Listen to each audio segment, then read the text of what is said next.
YCP పాలనలో వెలవెలబోయిన వసతి గృహం.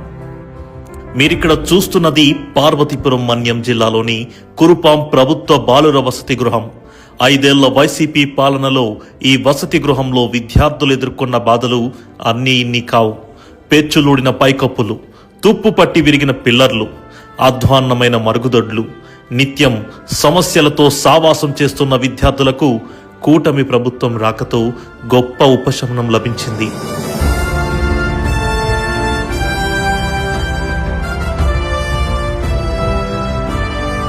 శిథిలావస్థ స్థితిలో ఉన్న వసతి గృహానికి మెరుగులు దిద్ది శుభ్రతకు చిరునామాగా మార్చారు.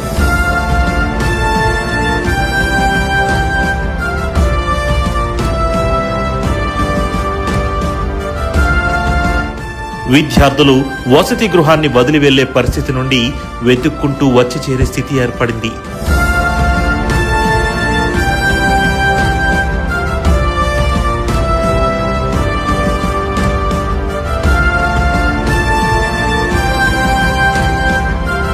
ఇది పిల్లల విద్యపై కూటమి ప్రభుత్వానికున్న నిబద్ధతకు నిదర్శనం.